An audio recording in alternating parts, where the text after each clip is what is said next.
But AmericanMinute.com, Bill is just an amazing person. Bill Federer. William J. Federer is a nationally known speaker, best-selling author, and president of the AmeriSearch, Inc., a publishing company dedicated to researching America's noble heritage, the most noble. You can count on one hand the free societies, and we're the best. Television and former U.S. congressional candidate, Bill has appeared on C-SPAN, Fox, Hannity and Combs, O'Reilly Factor, NPR, MSNBC, on and on, 700 Club. And he's just an amazing person. So I'm going to try to sit back, take a few calls at the end for him at 1-800-259-9231. But I'm wound up like a cheap clock here with the news I just covered. Sir, I heard you on Brownfield from a taped interview because Gary was off today, really laying out the history I know, but you said it so well, how they put people's sons to die on starvation torture ships, throwing thousands of our ancestors off per month dead. I didn't hear you talk about it, but I remember reading about it, how they took the family of 11-year-old Andrew Jackson in the Carolinas. His daddy had died working the land. It was him and his mama and brothers. Starved him to death in the concentration camp. He wouldn't lick their boots, so they slashed him with a saber across the face. This is the tyranny of government we're fighting, and we see the same arrogance, the same corruption today. And I want folks to know what the men and women, because the women went along with them and supported them, who signed that Declaration of Independence, what happened to them, and what this country's really about. God bless you. Thanks for being here with us. Well, Alex, it's an honor to be on your program, and I've really appreciated all the great work you've done over the years. On the 4th of July, we do celebrate our great country's beginning, and it's important to look at the place in history. In other words, there's been about 5,000 years of recorded human history. That's all, only about 5,000. That's 50 people living 100 years each, and you're back to the beginning of the Egyptian hieroglyphics and Sumerian cuneiform, little clay tablets.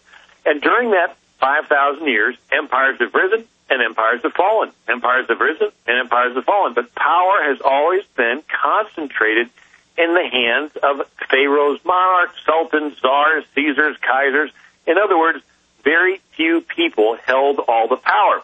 Well, America, we had 3,000 miles between us and our king, King George III, so we got a chance to experiment in self-government. They borrowed a lot from the church government because the different colonies were started by different denominations, you know, Virginia by the Anglicans, Massachusetts by Puritans, Rhode Island by the Baptists, and so forth. And so they applied a little bit of this church government to their ideas of self-government, and it worked. And so we became very prosperous. And we had, obviously, the revolution.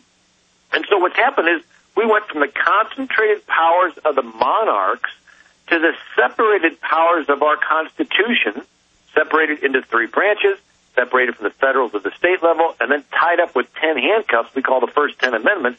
But over time, power has gravitated toward reconcentrating. So in other words, it was great that Lincoln ended slavery, but in the process, he concentrated a lot of power away from the states. It was Woodrow Wilson got us through World War I, but in the process, he concentrated power with the Federal Reserve and the income tax. Franklin Roosevelt got us through the Depression and World War II, but he concentrated power with his New Deal. Lyndon Johnson concentrated power with his socialist Great Society programs. I mean, socialism is basically I collect everybody's money, put it in a big bag, and you got to come on bended knee, and I give it back to my friends.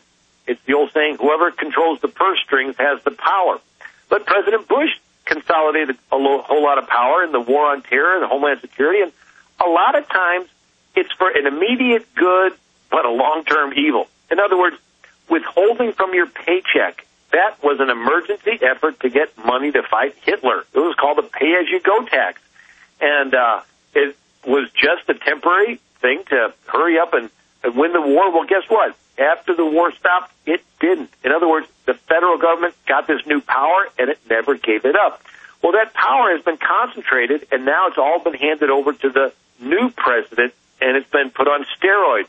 And he's concentrating power, taking over banks and car companies and the health care. I mean, Hitler ran for office in Nazi Germany on promising nationalized health care. Anyway, I'm getting a little bit away from the founders. And Bill, just to interrupt, this is how some tyrannies happen overnight, but generally with a society that was already used to being slaves and being bossed around, authoritarian. But with the case of Rome, it's golden era, very pious, focused on the law, incredible. Their strength came from how pious they were, and by the end it was hooking their wives out to be prostitutes, even the gentry, to try to raise money for the emperor, for the Caesar. And so it took a few generations to fully degenerate, but it always accelerates its degeneration in just a few decades. Most of the degeneration happens that took hundreds of years to build towards. Now we see more tyranny, more tyrannical laws, more federalization of water, open borders, the total Federal Reserve dictatorship. All of it is happening, the carbon tax, in just a few months. They're bum rushing us. It's all going to pure tyranny right now. Yeah, it's like water going down a drain. Around the edges, it goes very slowly, but as it gets close to the center, it goes faster and faster and faster. I mean, that's what happened with power, as I talked about over history. It's happened a little bit here, a little bit there, but now it's gone on exponential curve. And but you know, our founders experienced the King of England was the king of their country, the commander of their military, and the head of their church. In other words, the king decided what the people could believe. It was like hate crime legislation. If you believed the way the king did, you were fine. But if you had other views, then you were not equal before the law. And they've now had the hate crime bill passed the House that says word for word, if you hurt somebody's feelings, you get arrested. So the end of the First Amendment, stay there. Let's get into the founding of our country with that Mayflower Compact that I had two family members that were signatories to. And then we will expand out from there with our guest what the founders went through and then how we rediscover this culture. Because as this tyranny unfolds, we have to show the public what the alternative is, liberty versus the tyranny we're now seeing. Do you understand how dark it is? How far down the line we are? How late it is? Yeah, it's sundown on the Union. If you don't think NAFTA and GATT didn't destroy the economy, remember they told us that was going to make jobs. Imagine what their carbon tax is going to do. I've read their own documents here on air. IMF, World Bank, Club of Rome, it's designed to bankrupt things. They want you bankrupt. They want to vertically integrate. They're monopoly men. They're not free market.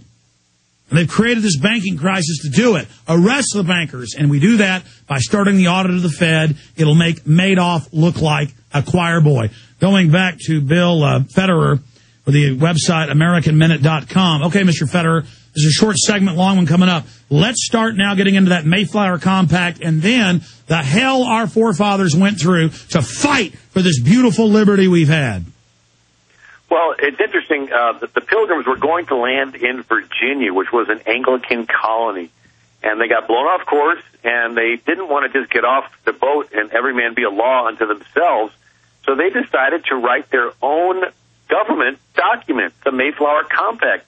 Now, the question is, how did they learn how to do this? Well, guess what? They were all dissenters. They were all basically religious nonconformists, and so when they were in Holland, their pastor was a guy named John Robinson, and he taught them if they have big decisions, they all fast and pray and vote. This was their church government. Well, they basically applied that to this Mayflower Compact. And there's a line in there that says, having undertaken for the glory of God and the advancement of the Christian faith, a voyage to plant the first colony in the northern parts of Virginia. It says, mutually in the presence of God, we covenant ourselves together to form a civil body politic and render all due submission to the laws that we pass. In other words, they submitted themselves to each other under God and then created this government and then agreed to submit to the laws. Well, they learned this from the church government. There's no other place that they could have learned it from. And this became a blueprint for Connecticut, which is called the Constitution State.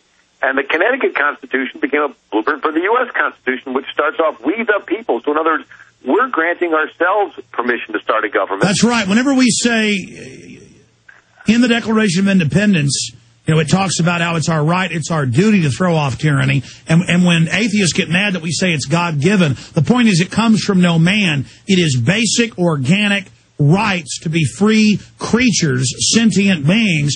And the first time we see this in history is what you're saying is the Mayflower Compact. They are granting among themselves to be governed by themselves by consenting to this law with each other. but I've read through every charter of every colony, and each one of them, it's the monarch granting them permission. And in America, we're not like Canada or Australia where they still acknowledge the monarch of England figure as the figurehead. We simply grant ourselves permission.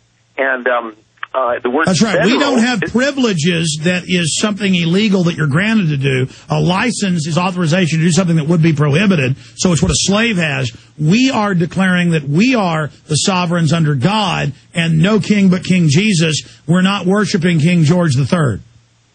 Right. And the word federal means covenant. But you're bringing out a key point where in the Declaration it says all men are created equal. This was revolutionary. All throughout history, there was not equality. If you were friends with the king, you were more equal. If you were enemies of the king, you were less equal.